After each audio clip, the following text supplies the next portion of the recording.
Buenas noches, mucho gusto de volver a ver a algunos de ustedes que hace muchos años no veía, desde que tenía pelo.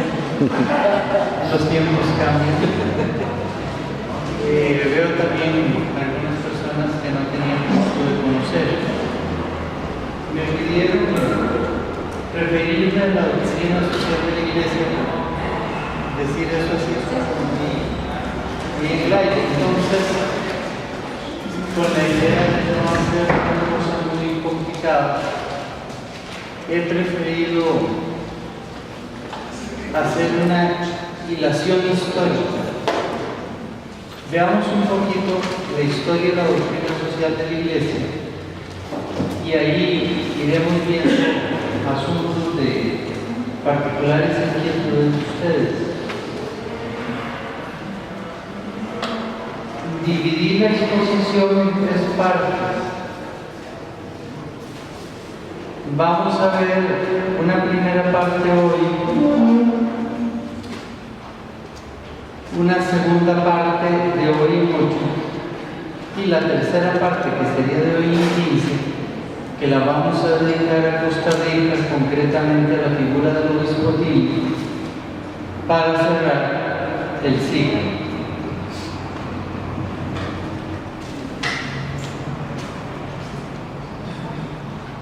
Me hizo la invitación don Francisco, a quien le agradezco mucho la fineza que se acordara que yo estaba vivo.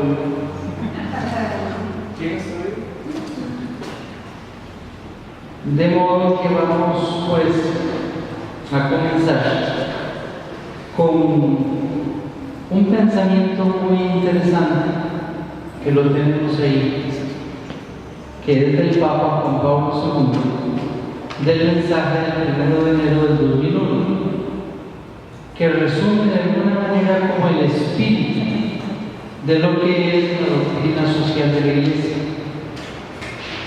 Decía el Papa hace 14 años, ante las crecientes desigualdades en el mundo, el primer valor que se debe promover y difundir cada vez más en las conciencias es ciertamente el de la solidaridad.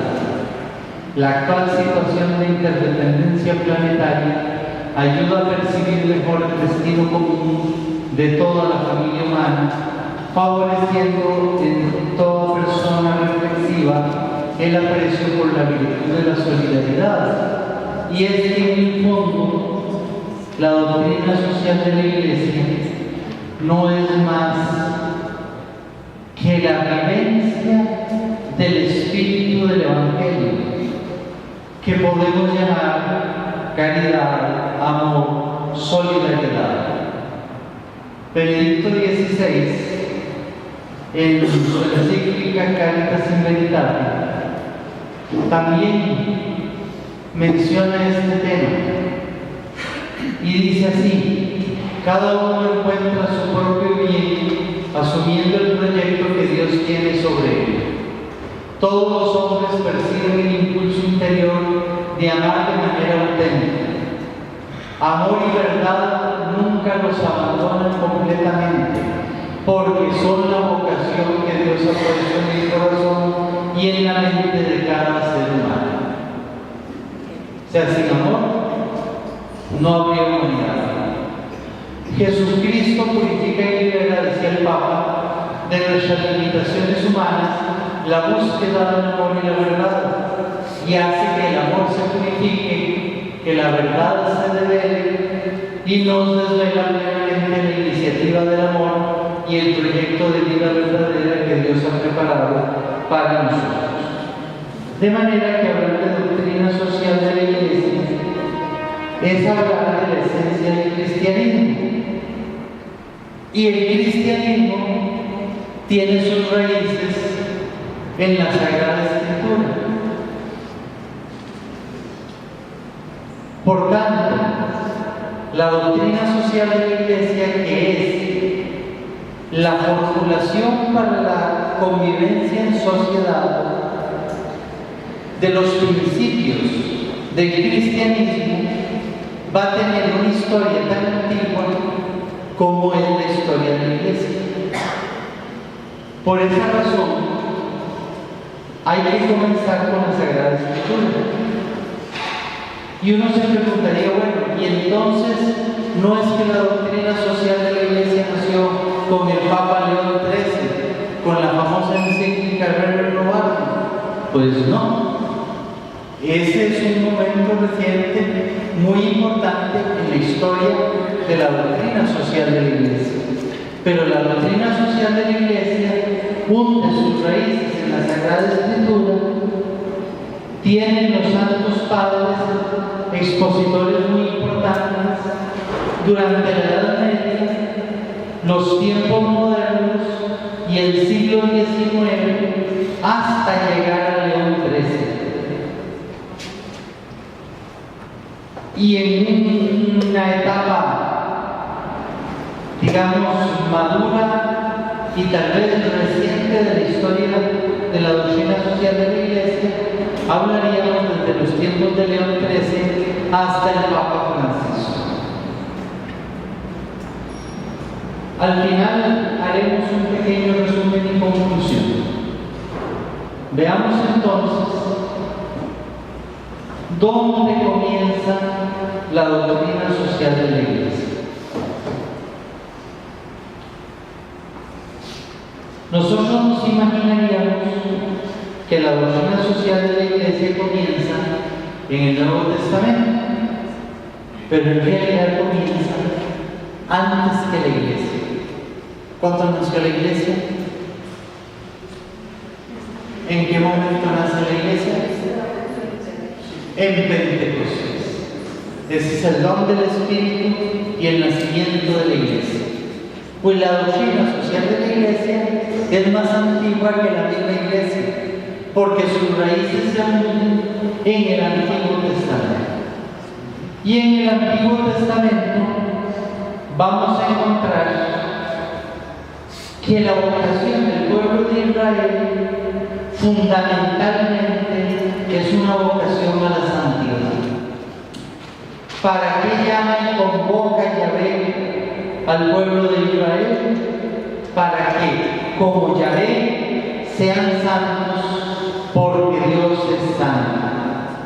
Y esta vivencia de la santidad va a ser a la vez una vivencia en la justicia, y esto lo vamos a encontrar en todos los libros de la Sagrada Escritura. Pentateuco, libros históricos, libros proféticos, y ahí se comió la computadora, seguro no reconoce el tipo de letra, los libros sapienciales. Vamos a hacer un pequeño recorrido. En el libro del Levítico, por si acaso querían apuntar ustedes, aquí hay algunas citas que son decisivas de la Sagrada Escritura sobre lo que significa la experiencia de vivir la justicia social como parte de la vivencia de la santidad de Dios. En el Levítico encontramos, entre muchos pasajes, aquel texto de Yahvé que le pide a su pueblo: sed santos como yo, Yahvé, tu Dios, soy santo. ¿Y esto qué significa? Esto significa que se debe vivir a derecho conforme con Dios. ¿Y qué significa vivir a derecho conforme con Dios? Significa, ante todo, el respeto del derecho del pobre, del huérfano, de la viuda, del extranjero, del asalariado. En el Antiguo Testamento es clarísima la identificación de la justicia de Dios con el derecho del prójimo, especialmente del pobre.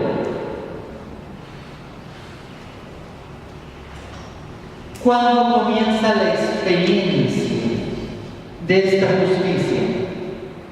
Comienza fundamentalmente con la liberación del pueblo de Israel de la esclavitud de Egipto. En Éxodo 6:5 leemos: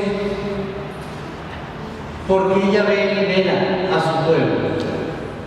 Dice: y ahora al oír el gemido de los israelitas, reducidos a esclavitud por los egipcios, he recordado mi alianza.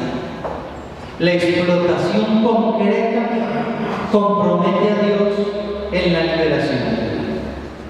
Pero esa liberación de que fue objeto el pueblo de Israel se debe traducir para los israelitas en un compromiso con el derecho de los más desposeídos. Por eso en el Deuteronomio vamos a leer en la lista de preceptos que aparecen allí algunos como estos. Estamos en Deuteronomio 24, 17, 18.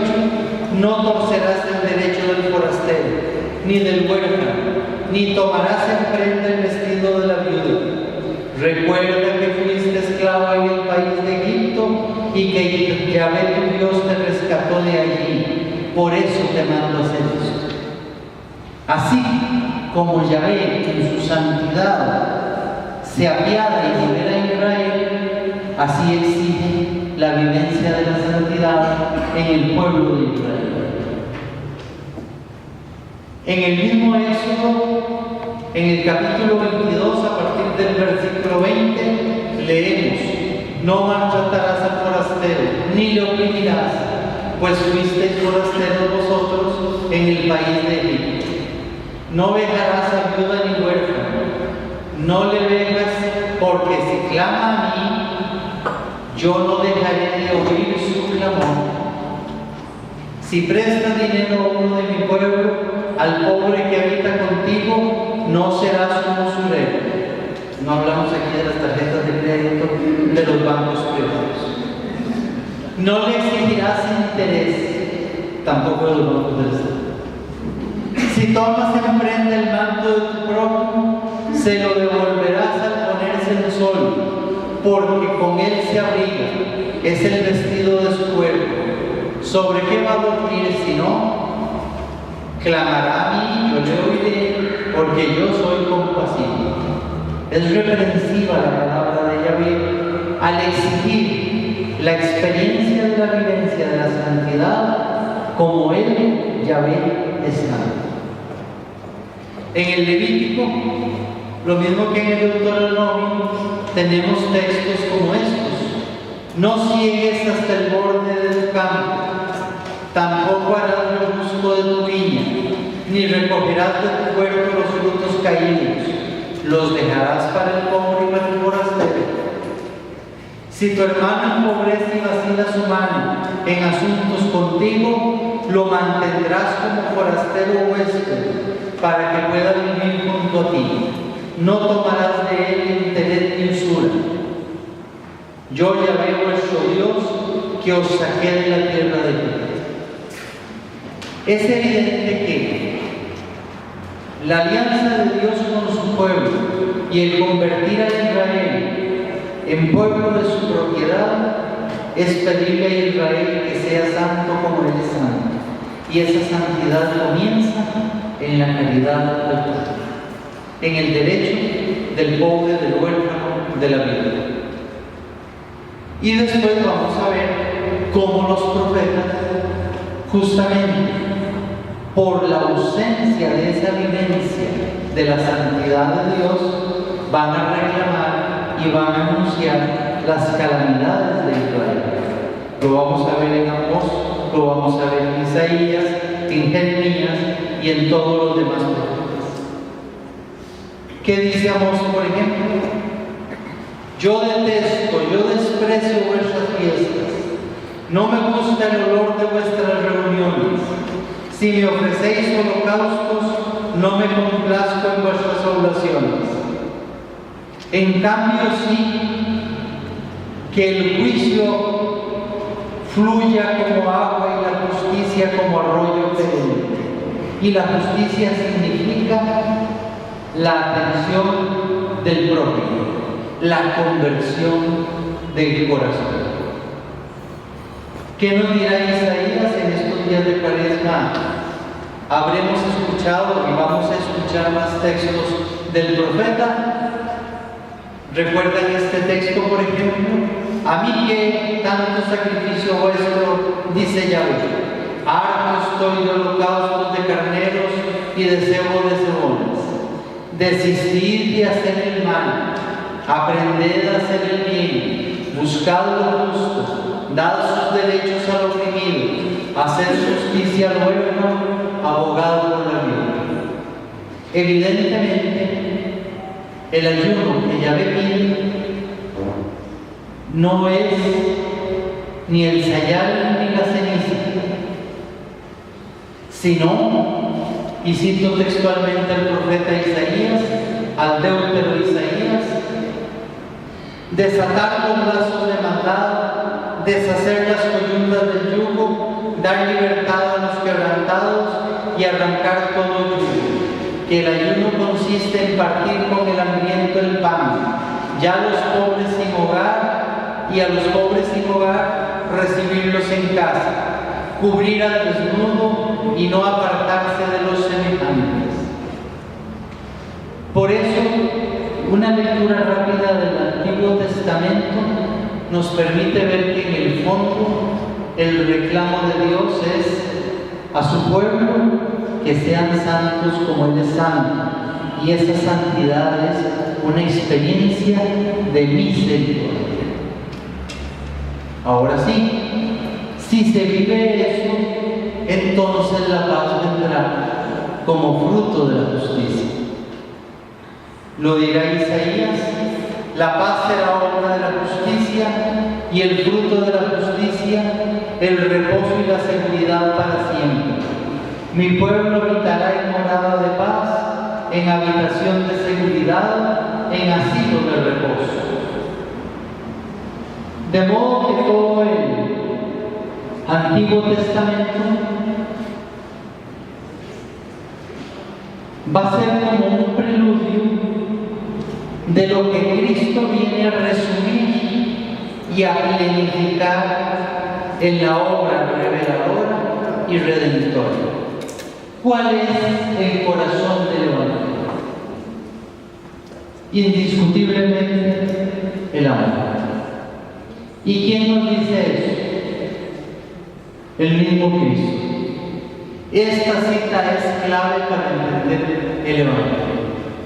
¿Cuál es el mandamiento supremo de la ley? ¿Qué es lo más importante? Que al hablar de ley, cuando le preguntan los doctores de la ley a Cristo, se está refiriendo a todo el Antiguo Testamento. ¿Cuál es lo más importante? ¿Y qué les contesta Cristo? Amarás al Señor tu Dios con todo tu corazón, con toda tu alma, con todo tu espíritu. Este es el más grande y el primer mandamiento. El segundo es semejante al primero. Amarás al prójimo como a ti mismo. De estos dos mandamientos penden toda la ley y los profetas. ¿Y esto qué significa? Primero, en la persona de Cristo. En la persona de Cristo significa, en primer lugar, la obra de la redención. Y la obra de la redención es indiscutiblemente el supremo acto de amor de Dios al hombre. No hay amor más grande que el dar la vida por los amigos. Y no es un hombre sacado de entre los hombres el que va a ofrendar su vida. Es Dios mismo que asume la condición humana en el seno purísimo de María, en el misterio de la encarnación, para asumir total, completa y absolutamente la condición humana, excepto en el pecado, para que, asumiendo la condición humana, plena y totalmente, ofrendara su vida en el árbol de la cruz. Y por eso, a la luz de esto, entenderíamos que el misterio entero de la creación, de la redención y la santificación, que es el misterio del don del Dios trino con el hombre, se haya realizado manifiestamente en la persona de Cristo. ¿Cómo comienza Juan su evangelio? Perdón que las letras quedan colgando, pero es que la computadora no reconoce el tipo de letra que yo había utilizado, entonces no cabe la palabra. ¿Cómo comienza Juan su evangelio?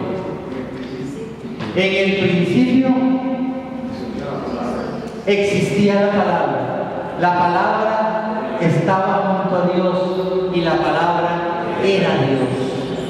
Y ese Logos, por el que todas las cosas fueron hechas, en la plenitud de los tiempos, dice Pablo, asumió la condición humana en el seno de María, puso, dice Juan, su tienda entre nosotros, habitó entre nosotros. ¿Y a qué vino? Vino a revelar al Padre para entender el misterio divino y vino a redimir al hombre dando su vida en la cruz. Por eso, lo que Juan nos dice, que Dios es amor y que quien permanece en el amor permanece en Dios y Dios en él, eso que nos dice Juan es como la esencia del misterio del Evangelio, y es lo que nos hace comprender que creación, redención y el don del Espíritu Santo son una sola cosa, unida en la obra que Cristo realiza en nosotros. Por eso, la caridad no solo se convierte en el centro del Evangelio, sino que Cristo mismo, de manera expresa, en dos lugares del Evangelio, muestra lo que significa vivir la experiencia cristiana. Uno es la parábola del buen samaritano. Nosotros diríamos como la palabra del buen costarricense o la palabra del buen nicaragüense, cualquiera de los dos, porque entre judíos y samaritanos había una relación tan armoniosa como suele haber entre ticos y nígeres. Fue apaleado aquel pobre hombre, dejado en la vera del camino, y pasó un sacerdote y dijo: pobrecito, qué barbaridad lo que le pasó. Y otro ni se le arregló. Y todos los que desfilaron a la parte de él, hasta que un samaritano se acercó, lo curó, le vendó las heridas, lo ungió con aceite, lo lleva a la posada y le dice al posadero: aquí tiene la bolsa de dinero para que pague los gastos, y si es más, cuando vuelva te lo pago. ¿Y eso qué significa? Bueno, eso significa que al final de los tiempos, cuando venga Cristo en gloria, dice el Evangelio, separará a sus ovejas de las cabras y pondrá unos a su derecha y otros a su izquierda, y les va a tomar cuenta. Bienaventurados, venid, poseed el reino. Pero ¿qué hicimos nosotros? Fuimos aquí a Cartago. Hicimos muchas novenas a la Virgen. Nunca faltábamos a misa. Todo eso está muy bien. Es que estuve en cursillos. Y eso está excelente. Pero no es por eso lo que preguntará el justo juez. ¿Qué preguntará? ¿Tuve hambre? Me diste de comer. Tuve sed, me diste de beber. Fui forastero, me hospedaste. Estuve enfermo, en la cárcel y fuisteis a ver. Estuve en el asilo de ancianos, donde terminamos todos más o menos con regularidad, y después ni los hijos nos llegan aquí. Ahora el Papa Francisco acaba de reclamar ese derecho, ¿no? que el peor de los maltratos a los ancianos es el abandono, de que son objeto hasta de sus propios hijos. ¿Qué es lo que el juez va a pedir de cuentas? Lo que hicimos con el hermano. Y a los que va a separar, aunque tengan una lista maravillosa, miren, yo fui papa, yo fui obispo, fui cardenal, fui cursillista, hasta sapricista, nada le va a valer. Todos esos méritos, ninguno va a contar. Mire que yo hacía novena, no, señor, tampoco. Lo que va a contar es la caridad vivida existencialmente, concretamente con el hermano. Y eso es lo que el juez premiará. ¿Han oído ustedes hablar muchas veces de los místicos? Esos grandes hombres y mujeres que han tenido de Dios el don especial de un encuentro con Él, ¿verdad? Y ellos mismos, como Juan de la Cruz o Teresa de Ávila, ¿en qué resume la vida entera? Dice al final, seremos juzgados por Él. De manera que la entraña misma del Evangelio es esencialmente social. De hoy mucho lo vamos a ver con más claridad, cómo por un efecto histórico ha sido necesario como desprender, sistematizar, convertir en una disciplina la doctrina social de la Iglesia. Pero ahora con el Papa Francisco estamos como volviendo a los orígenes. Yo creo que el Papa Francisco no se le ocurriría hacer una encíclica expresa sobre doctrina social, porque el Papa Francisco ha tenido el mérito de volver a rescatar la esencia del Evangelio y presentarlo en la sencillez en que Cristo lo trajo a los seres humanos. Todo en Él, no solo lo que Él dice, sino lo que hace. Los signos del Papa Francisco son un mensaje de caridad, de vivencia de la experiencia concreta de la muerte. Él no anda predicando, cuiden a los niños, hay que ver a los ancianos. Él va donde los ancianos, Él va donde los encarcelados, Él abraza y besa incluso a las personas más deformes, mostrando con hechos tangibles que la experiencia cristiana es experiencia de caridad. Y el que ama, dice San Pablo, tiene cumplida toda la ley. No necesita más. ¿Qué son los mandamientos? Una serie como de lineamientos para saber amar a Dios y para saber amar al prójimo. Pero si amamos de corazón, no necesitamos los mandamientos. Porque el que ama no mata, el que ama no roba, el que ama no miente, el que ama no da falso testimonio, el que ama parte su pan con el hambriento.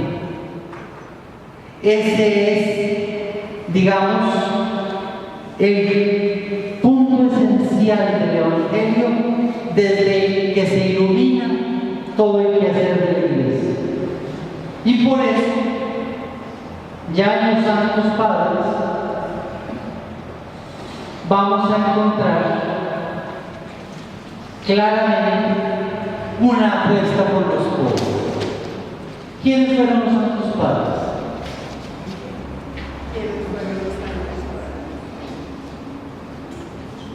Otra vez no me reconoció el tipo de letra, bueno, no importa. Son escritores reconocidos por tres condiciones: por su antigüedad, por la santidad de su vida y por la ortodoxia de su doctrina. O sea, son los escritores que van del siglo II Vamos a ver.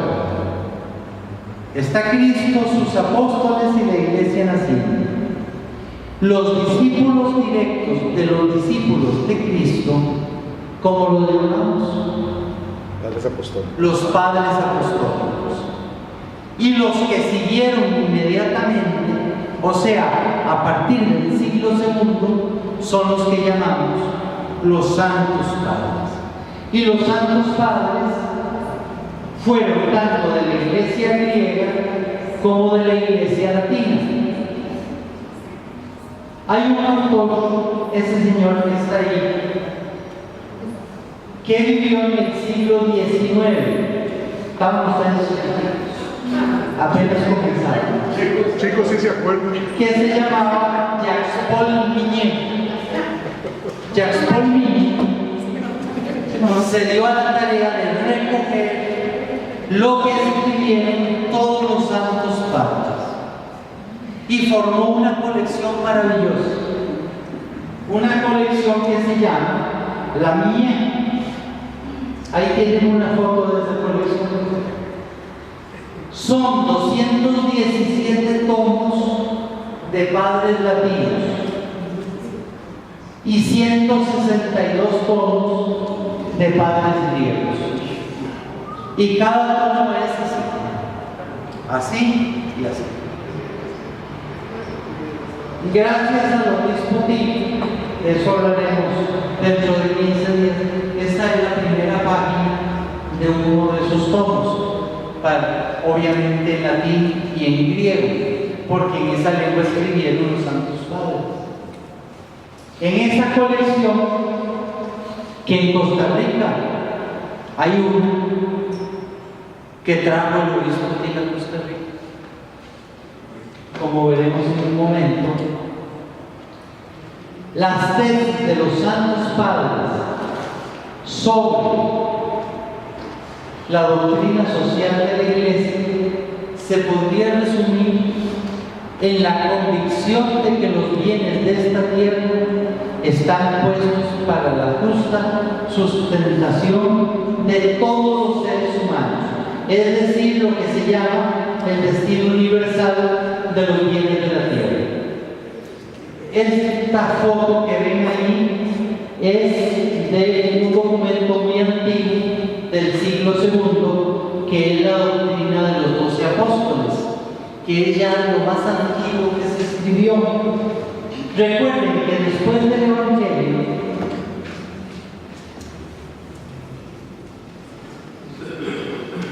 en la naciente iglesia, los Hechos de los Apóstoles están llenos de lo que significa el servicio de la caridad, la diaconía, y cómo para que los padrecitos se pudieran dedicar a la palabra, nombraban a algunos diáconos para que atendieran a los huérfanos, a las viudas, a los pobres en la primitiva comunidad. Había comunidad de bienes. Los Hechos de los Apóstoles nos recuerdan que los convertidos vendían sus bienes y el dinero lo ponía a disposición de los apóstoles para el bien de la comunidad. En la doctrina de los 12 apóstoles, casi así en seguimiento de los Hechos de los Apóstoles, se manda: no echarás al indigente, sino que tendrás todo en común con tu hermano, y no dirás que es tuyo, porque si ustedes comparten en lo inmortal, en cuanto que son hijos de Dios, cuanto más en los bienes pasajeros, es decir, en las riquezas. Clemente de Alejandría, ese que está ahí, que vivió como del año 150 al 215 más o menos, dice que no están excluidos del reino de los cielos los que tienen riquezas, pero dice que las palabras vende cuanto tienes, ¿qué quieren decir? No ciertamente lo que aparece a primera vista, despojaos de vuestras riquezas, arrojadlas lejos. No es ese el sentido verdadero. Y él va a retomar el sentido de las bienaventuranzas cuando Cristo dice: bienaventurados los pobres, porque de ellos es el reino de los cielos. Dice Clemente de Alejandría, ¿qué quiere decir despojarse de las riquezas? Es arrancar del alma la falsa concepción que se tiene de ellas y la vergonzosa llaga de la avaricia, fuente de 1000 preocupaciones que socavan la semilla de la vida. Juan Crisóstomo, este otro escritor que está por ahí y que es ya del siglo IV, del año 350 al 410, dice: las palabras mío y tuyo son motivo y causa de discordia. Por eso la comunidad de bienes es una forma de existencia más adecuada a la naturaleza del Evangelio. Y dice él textualmente: lo que tú posees además, poco o mucho, todo lo que poseas no te pertenece. Nada trajiste cuando viniste al mundo, ni siquiera las medias. Vean, yo ni que lo traje, tampoco me lo voy a llevar. Nada trajimos, nada te pertenece. En realidad pertenece a Dios. Propiamente hablando, tú no tienes derecho de propiedad. Si alguno te confiara alguna cosa en depósito, ¿podría yo, fundado en eso, llamarte propietario? De ninguna manera. ¿Por qué? Porque lo que posees no te pertenece, se te ha dado en administración. El rico que tiene riquezas, dicen los padres de la iglesia, los tiene para administrarlas en función de los más pobres. San Basilio, otro de los padres de la iglesia, que es también del siglo IV, dice: en realidad todas las cosas son propiedad de nuestro Padre común y todos somos hermanos. Y a los ricos les dice: ustedes han sido hechos ministros de un Dios bondadosísimo. Eres administrador de los bienes de tus hermanos. No pienses que todo ha de servir a tu codicia y a tu gula. Dispón de lo que tienes como de cosa ajena. Este otro de los padres de la iglesia, San Ambrosio, y este otro de los padres de la iglesia, San Gregorio Nacianceno, también del siglo IV aproximadamente, recuerda, pero drásticamente, cuando tú das limosna a un pobre, no estás dando limosna, ni estás dando lo que es tuyo, sino que le devuelves lo que le pertenece. Porque tú te apropiaste para ti solito de lo que ha sido dado en común utilidad para todos. La tierra no pertenece exclusivamente a los ricos, es patrimonio de todos. Así pues, cuando haces limosna, no devuelves lo que debes. Perdón, devuelves lo que debes, no das lo que tienes. Y cito un último padre de la iglesia, este que está aquí, San Agustín. Esa imagen de San Agustín está en la iglesia de Santa Marta en Roma. Santa Marta, ¿conocen Roma? ¿Han estado ahí alguna vez? Bueno, en el Vaticano, que es una ciudad, tiene una parroquia. La parroquia es la iglesia de Santa Marta, que está entrando por la puerta de Santa Ana, a un costado de la basílica, de la columnata de Bernini, uno entra y está la iglesita de Santa Marta, que fue donde intronizaron la imagen de la Virgen de los Ángeles el 26 de agosto del año pasado, ahí en Santa Marta.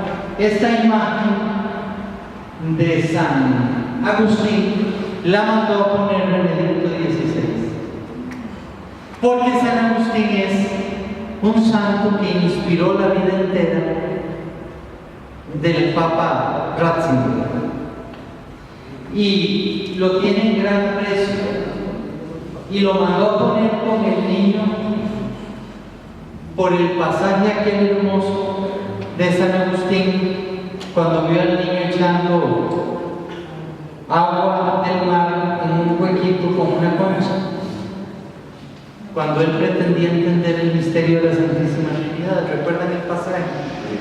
Y por eso San Agustín una vez se paseaba en las playas de Cartago, en África. No aquí, porque aquí no hay playas, ¿no? Hay playones de arena del río Arenal, pero nada que ver. Y él se paseaba intentando comprender el misterio de la Trinidad, cuando vio un niño que con una concha corría al mar, sacaba agua y la traía, y había hecho un hoyito en la arena y la echaba. Y San Agustín, extrañado, se acercó y le preguntó: ¿qué estás haciendo? Dice: pues echando el mar en el huequito. Dice: pero eso es imposible. Y el niño le dijo: pues primero echo yo el mar en ese hoyito que tú comprender el misterio de la Trinidad. El niño desapareció. Por eso es tan sintomático y emblemático de San Agustín la figura de la concha. Y por eso el Papa Benedicto, lo vamos a ver de hoy en 8, en su escudo pontificio puso la conchita, para entender que el servicio de un obispo, de un teólogo, es solamente un humilde servicio, un humilde siervo de la viña del Señor. Nunca alguien que pueda entender el misterio de Dios. Pues San Agustín, desde la imagen, tiene un par de citas que llaman la atención. Dice: sed cristianos, porque no basta con llamarse cristianos. ¿Cuánto dais a la gente del teatro? ¿Cuánto regaláis a los cazadores del circo? Hoy diríamos: ¿cuánto gastáis en los moles? ¿Cuánto pagáis en el estadio? ¿Cuánto pagáis por una entrada para ir a ver un cantante? Y entre tanto, Cristo suplica y está hambriento. Tuve hambre, dice, y no me disteis de comer. Quiso padecer hambre por amor tuyo, dice San Agustín, para que tú tuvieses oportunidad de sembrar los bienes que Dios puso en tus manos y que pudieras recoger la cosecha en la vida eterna.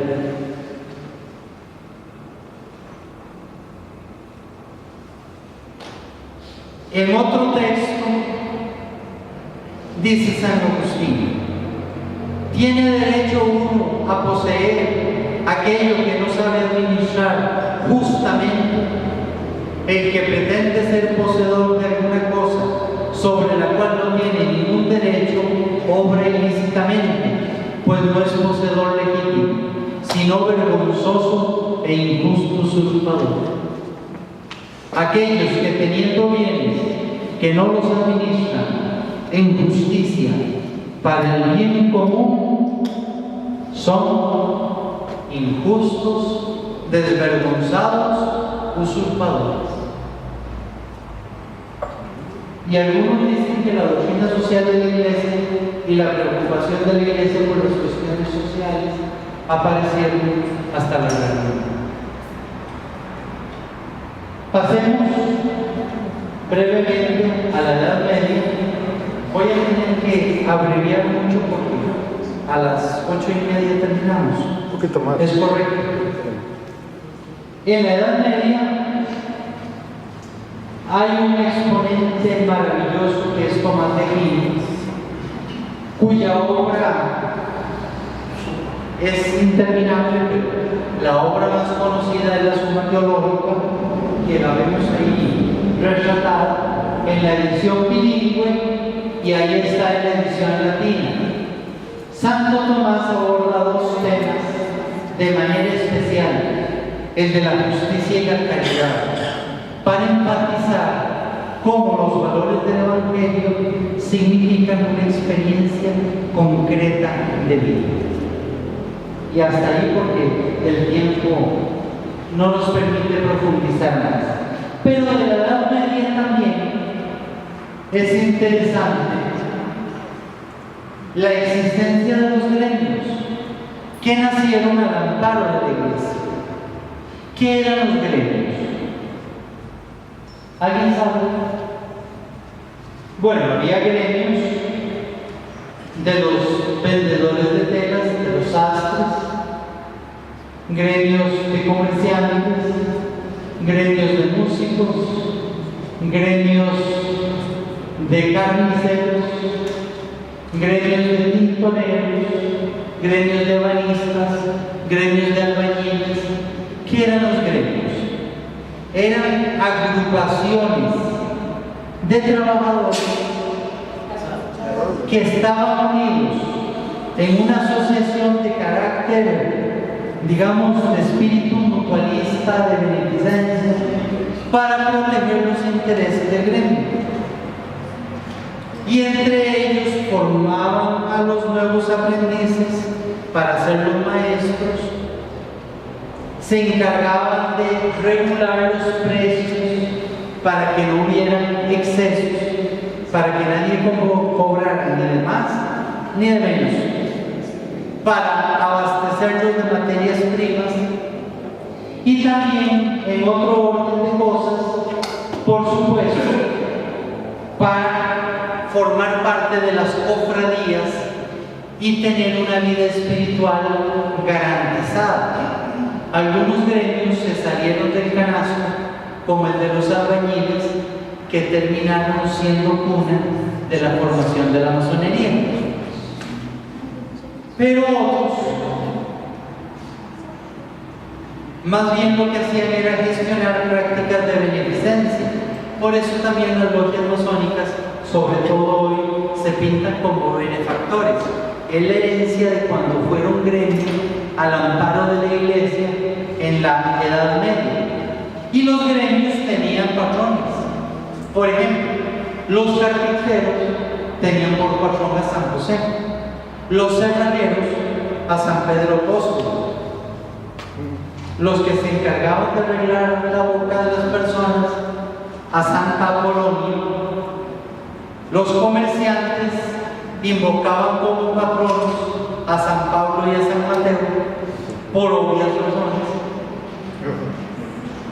Los farmacéuticos, que también hoy en día sigue siendo el patrono de los farmacéuticos, los santos Cosme y Damián, los que tenían hostales o hospederías o posadas, invocaban a Santa Marta como patrona, los médicos a San Lucas, los músicos a Santa Cecilia, los panaderos a San Honorato, los pescadores a San Pedro, por supuesto,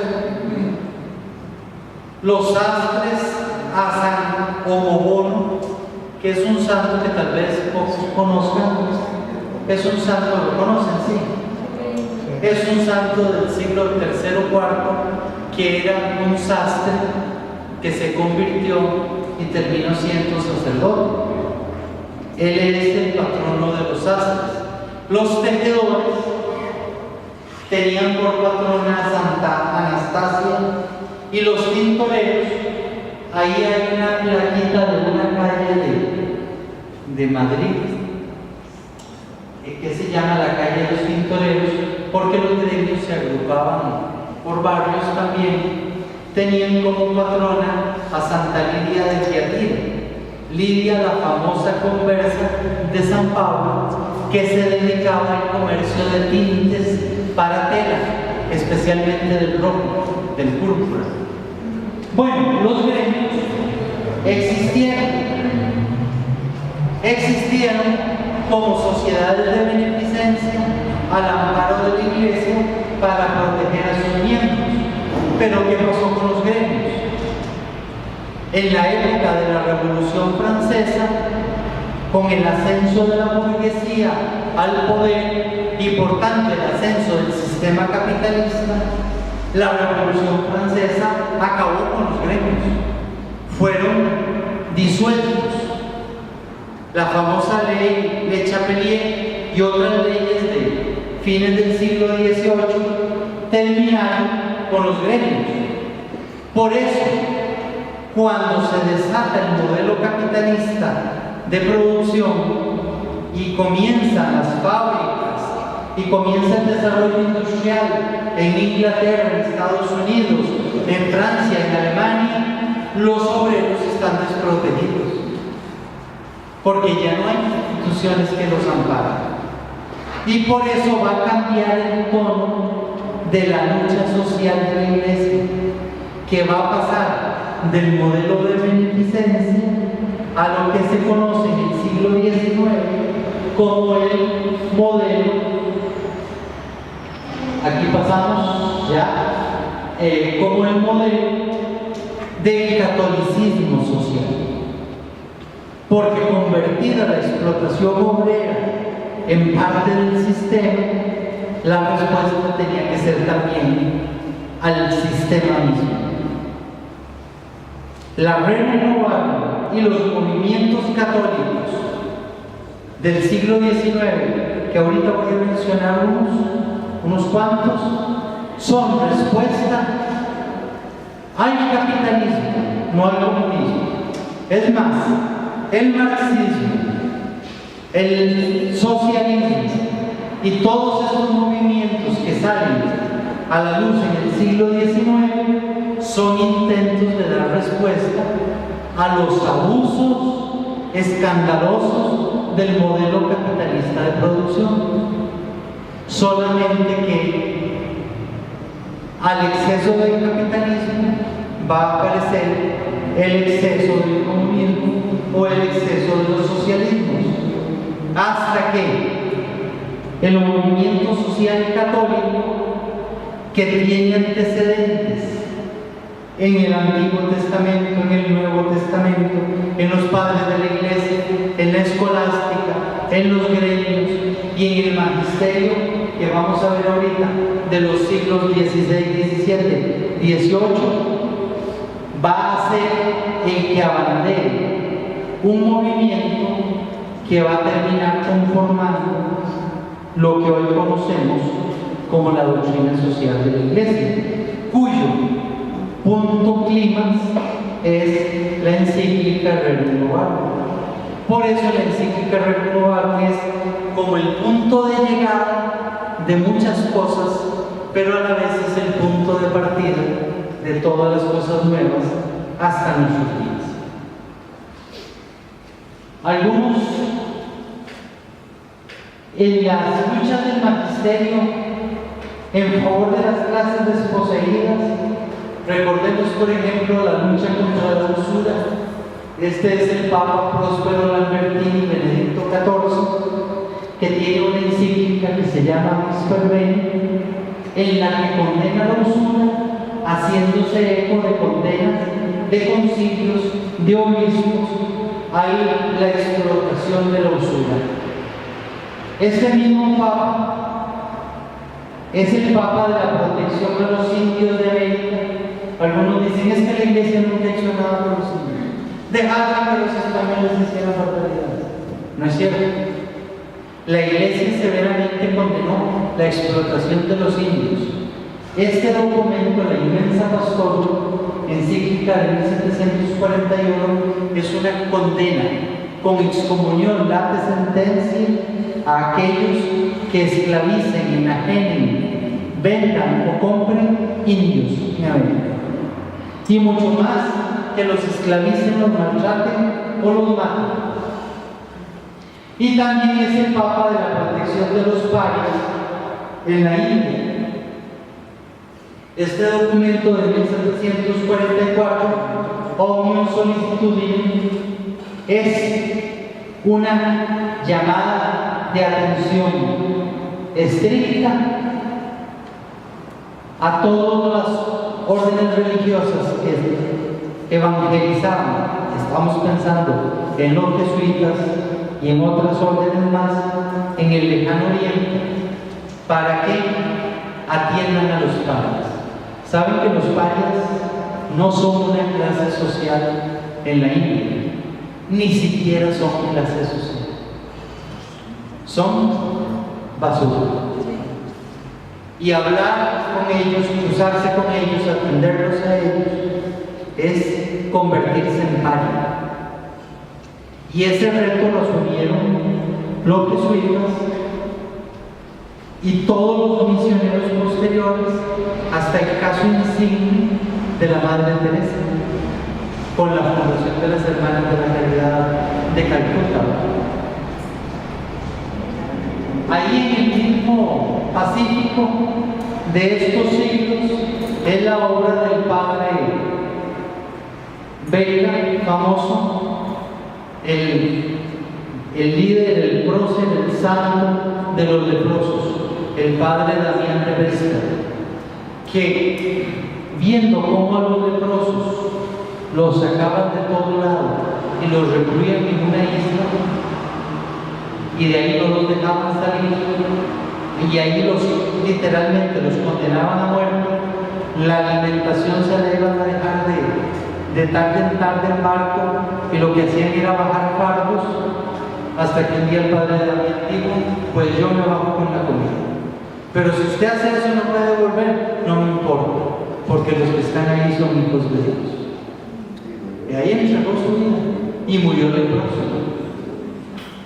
Todos estos movimientos en la lucha, por ejemplo, contra la esclavitud y la condena de la esclavitud, el Papa Gregorio XVI tiene un documento muy importante que se llama el Supremo Apostolatus. Pero toda esta lucha del magisterio contra la usura, contra el maltrato de los indios, de los parias, la atención a los huérfanos, a las viudas, va a tener en las obras de beneficencia, como por ejemplo con los vicentinos, con Santa Luisa Marillaga, con la Madre Ráfalos, todos estos del siglo XVII, XVIII y principios del XIX, paladines que se van a preocupar y van a generar en el laicado una conciencia de la importancia que reviste la atención del problema social. Por eso, a partir de todos estos movimientos, van a comenzar a aparecer lo que se llama en el siglo XIX los movimientos del catolicismo social. Como el tiempo prácticamente se nos acabó, solo voy a mencionar nombres.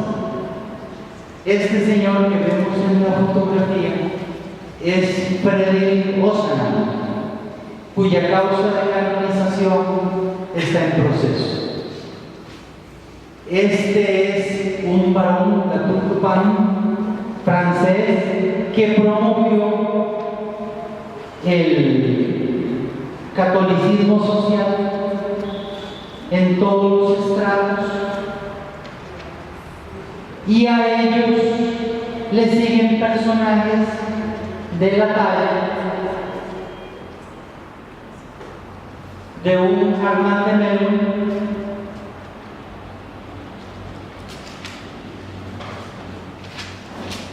Eduardo Dupartier, Daniel Legrand, que incluso se adelanta al solidarismo y a los movimientos sindicales, porque en pleno siglo XIX en sus empresas comienza a implantar modelos de beneficencia para las clases trabajadoras.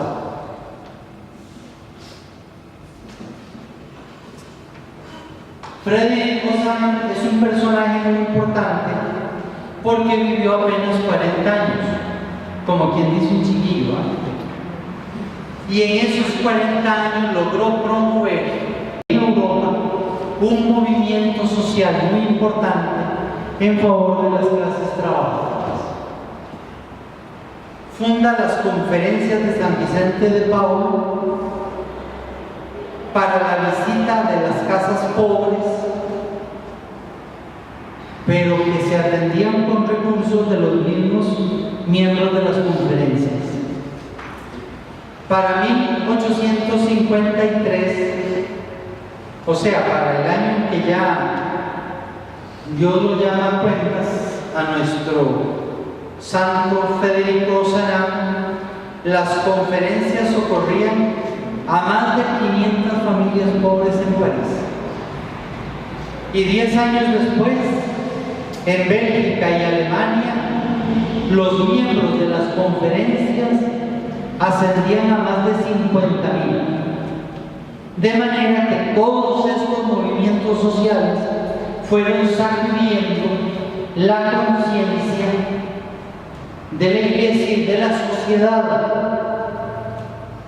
tarea en la que se vieron auxiliados por obispos muy importantes, entre ellos